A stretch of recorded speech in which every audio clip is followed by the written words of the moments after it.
Assalamualaikum warahmatullahi wabarakatuh. Kembali lagi bersama kita di Sarjana Cerita. Kisah kali ini menceritakan sebuah kisah yang dialami oleh narasumber kita yang bernama Agus. Kisah ini dialaminya pada tahun 2019. Agus bekerja di salah satu kota yang ada di Jawa Tengah dan letak rumahnya agak jauh dari tempat bekerja, sehingga dia memutuskan untuk menyewa rumah yang dekat dengan pekerjaannya. Malam itu Agus sedang bersiap untuk pindah ke sebuah rumah sewa yang begitu tua. Rumah ini memiliki 2 lantai dan terletak di pinggiran kota. Meski terlihat agak usang, rumah ini memiliki harga yang terjangkau dan dekat dengan tempatnya bekerja. Saat pertama kali melihatnya, Agus merasakan ada sesuatu yang ganjil. Namun, Agus ini berusaha untuk mengabaikannya. Pada malam pertama, ketika Agus mulai menata barang-barang di ruang tamu, Agus mendengar suara langkah kaki di lantai atas. Awalnya, Agus berpikir bahwa suara itu mungkin berasal dari tetangga sebelah. Namun, ketika Agus bertanya kepada pemilik rumah, dia mengatakan rumah itu sebenarnya berdiri cukup jauh dari rumah lain, kata pemilik rumah tadi, dan lantai atas jarang digunakan. Agus mulai merasa sedikit takut, tetapi mencoba untuk tetap tenang. Keesokan harinya, ketika Agus sedang menggosok gigi di kamar mandi, Agus melihat sesuatu yang bergerak di belakangnya melalui cermin. Bayangan itu melintas cepat, seolah-olah seseorang sedang berdiri di pintu. Ketika Agus menoleh, tidak ada siapapun di sana. Jantung Agus berdebar dengan kencang. Tapi Agus mencoba menenangkan diri dengan berpikir bahwa mungkin itu hanyalah bayangannya sendiri.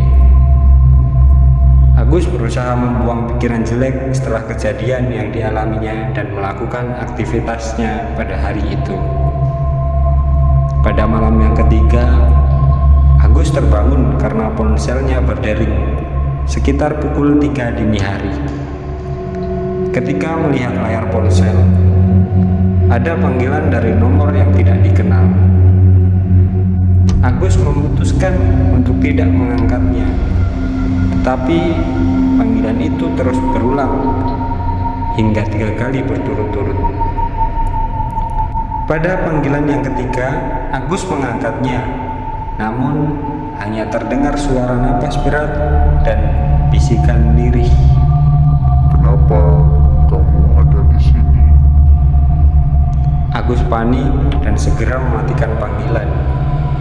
Suasana kamar menjadi sangat mencekam dan Agus merasa seolah ada yang mengawasi dari kegelapan.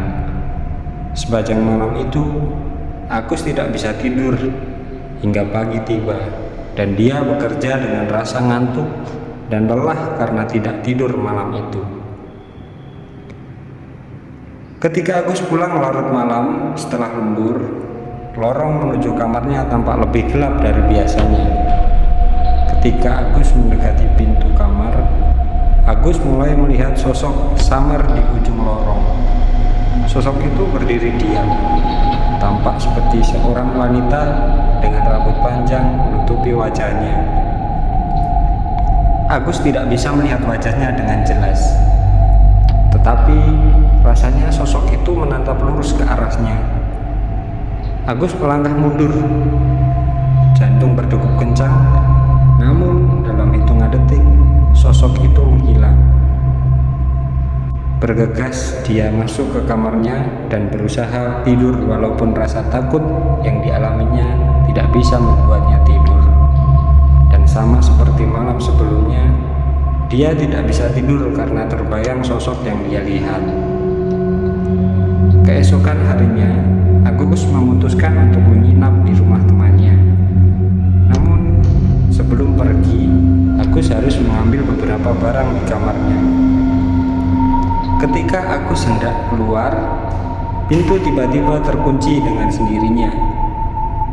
Agus berusaha membuka pintu itu, tetapi tidak bisa. Dalam keheningan, terdengar suara peran, mirip bisikan. Jangan pergi. Agus mencoba menenangkan diri dan berteriak minta tolong. Namun, tidak ada yang datang. Setelah beberapa saat, kunci pintu tiba-tiba berputar sendiri dan pintu terbuka. Agus keluar dari kamar dengan napas terengah-engah dan segera pergi tanpa melihat ke belakang.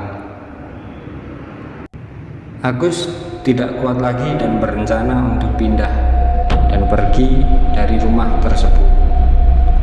Keesokan harinya, Agus sudah memutuskan untuk meninggalkan rumah itu. Saat sedang mengemas barang-barang, Agus menemukan pintu gudang kecil yang sebelumnya tidak pernah dia sadari di sudut ruangan tamu. Karena penasaran, Agus membukanya.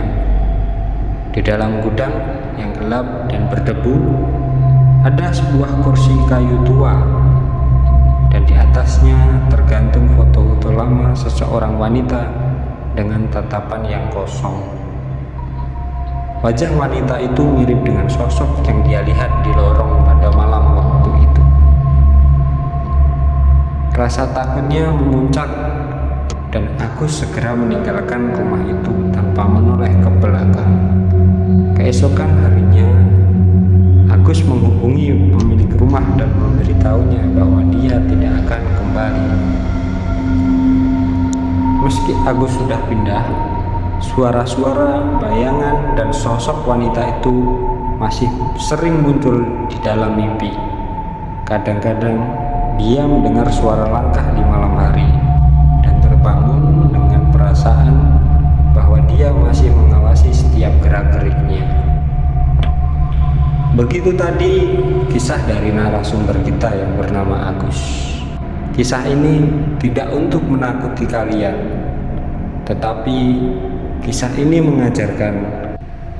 mengajarkan bahwa kita harus saling menghargai, karena kita hidup berdampingan dengan mereka yang tidak terlihat.